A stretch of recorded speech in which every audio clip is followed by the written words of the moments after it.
Alright, what's going on YouTube? Back with another video. Today we're gonna be doing more photography and videography stuff. Today I'm gonna bring you guys along with me while I edit in my room, my little office area, as you can say. But we're gonna edit a couple photos, and I'm gonna show you the way I edit these photos. So maybe you can get some sauce out of it. Maybe you can learn some new things. But yeah, let's see where it goes. I hope you guys enjoy the video. Alright, now that I got my bag, I'm gonna show you guys what I pack to bring with me for all my photo shoots and video shoots. So let's get straight to it. Alright guys, so the most primary thing that I always use, I use my Sony a6400 with my Sigma 30mm lens. Always got to pack that up. It's always good to take with me. But next thing we're gonna grab now is the kit lens that the camera came with. I'm pretty sure it zooms, but I forgot the zoom measurements, but it has the light thing on it to get all the sun rays out, and it helps me a lot. But we're gonna stuff that in the bag, and yeah, we're gonna see what we grab next. So now we grab my little ND filters for my Osmo Pocket 3. Pretty good investment. I'm so glad that I got it. It's actually what this video is recorded on, so if you guys like the quality, make sure to pick you guys up one. I mean, best investment so far. But next thing we're gonna grab is a whole bunch of SD cards, not only for my camera but also for the Osmo as well. See, I use the Extreme Pro because it loads way quicker than the usual SD cards, and that's also a very good investment. If you need SD cards, I would recommend going with those. But yeah, we're gonna stuff that in the bag, and we're gonna see what we grab next. So the next thing I grabbed is my business cards, just to hand out to people. It's always good to have these on you, so people can always check you out, check your page out, have your number, so they can always reach out to book photo shoots, whether it's cars, people, or other things. Pretty good to have on you at all times. But next thing I'm grabbing is my iPhone charger, because you know sometimes our phones be dead, you need to charge it in. Even if you have like no time, you just gotta plug it in and go, you know what I'm saying? Whether it's in the car or like you stop somewhere. But now I'm gonna go grab my gimbal that I use to film on. It's the Ronin SC. It's literally nothing special, but it helps me film all my videos if I use my camera.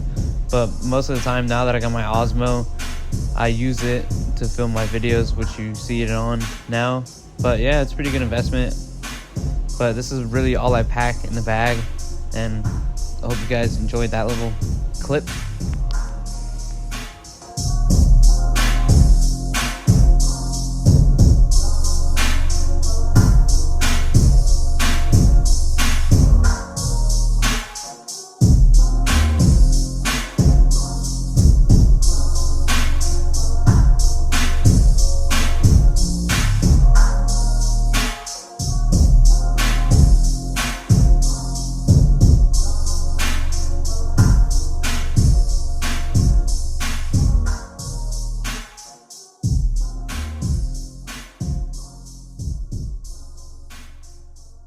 Alright y'all, so I just got inside from taking the pictures. We're gonna edit some pictures that I took yesterday night, not the ones that you just seen me take, because there's some photos I took last night that I really want to get into, and I really want to edit because it had a nice background and everything.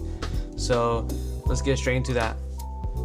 So as you can see, the first picture, straight on picture, nothing crazy. I mean, it has nice lighting in the back, as you can see.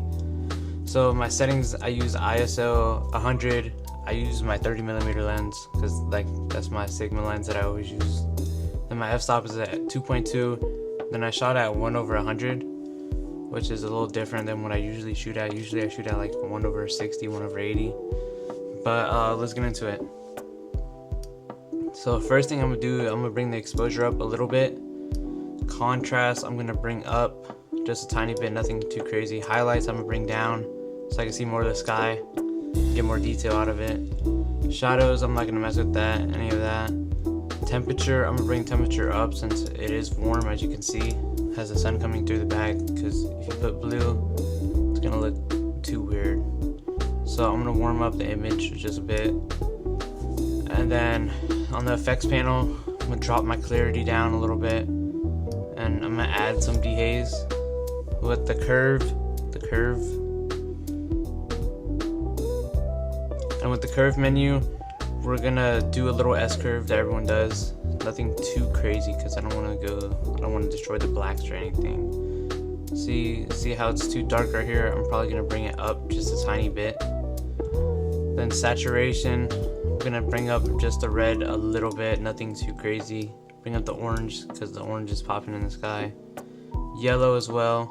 I'm gonna take down the aquas because we don't want that in the windshield. Blues, it can stay like that. Oranges, let's see, I want more of like a sky sunny look, so I'm gonna bring the oranges like a little bit brighter in the hue. Same with the yellows. See how you can see right here, look, if I change it, I want it more like a fade look. Luminance, I'm gonna bring it up with the orange and yellows again. I'm not gonna touch this yet until the last thing. So now that we did, well, hold on, one more thing is I'm gonna add some sharpening to the image. But now that we're gonna go to mask, I always start with the sky. Well, I always get the subject, the sky, and then I get a linear gradient for the under the car just to drop down the exposure.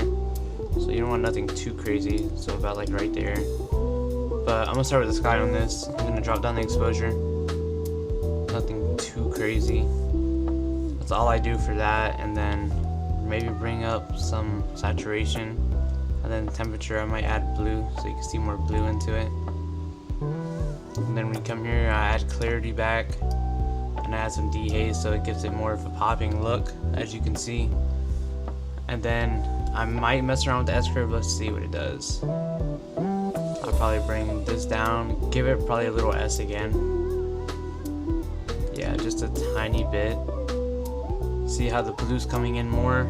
That's what we want. So I'm gonna leave it about like right there. I don't wanna do too much with the sky. And then for our ground, I'm gonna drop the exposure. Nothing too crazy. And then I'm gonna go down to the effects panel again. I'm gonna add clarity and dehaze so it gives it more of a rough look down here, you can say, I guess. But I might go back to the basic things and I might add exposure a little bit just to bring out the image more. And then with the greens, I'm gonna change the color of the greens as well. So I'm gonna give it some saturation here. The hue I'm gonna change to, let's see what I'm liking. See, this is like a more forest look. This is like the sun's hitting it, you know? So we're gonna put it right there. Luminance. We're gonna give it a darker, we're gonna put it, let's see. I'll give it a more brighter look so it looks like the sun's hitting it more. Alright, now we're going back to mask. We're gonna go to the subject.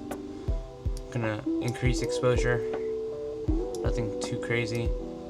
Contrast up a little bit. Shadows. Let's see. About right there because you don't want to get too much of the image. Like, you added too much. Look, I only added 10. Like, it just looks crazy when you add too much. So I'm gonna leave it at 10 where I had it.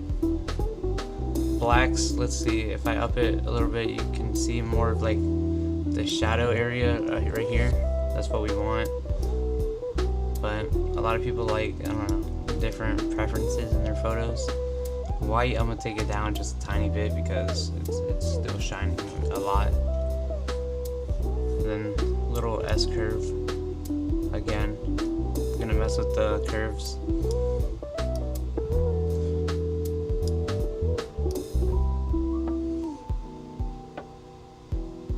Okay, now that I mess with the curves a little bit, you can see like the sun popping through more. And now we're gonna add a radial gradient where the sun is. Nothing, probably a little bit smaller than this. I think it looks huge. I'm gonna add exposure on this. Trust the process on this. Add exposure, add some shadows, and then where is it at? Then we are going to add temperature. We're gonna put it more warmth, so it looks like the sun is actually like beaming through. And then you can add some contrast if you want. Like, you can just mess with the colors and see like how you take the whites out, it's gone. But you don't want to do like too crazy. You want to to keep it as natural as possible, but like still have it coming through. Another thing I do is I subtract the subject so it doesn't look like it's fully on the car. But same with the curve, I might bring the curve down a little bit so it doesn't look like it's like overtaking the car. And then the last thing I do, a lot of people don't really do this, but it helps quite a bit. I get a brush and I just brush over the windshield to give it more of a darker effect, because you don't want it looking like it still has aquas in it or anything, you know what I'm saying? See how this corner that I'm going over right now still has some blues in it? So we're gonna get away from that. We're gonna outline the window and we're gonna color it in. Make sure to get all the corners as best as you can, because you don't want it having like a weird look on the car when it's done editing. Okay, so that should be good about there.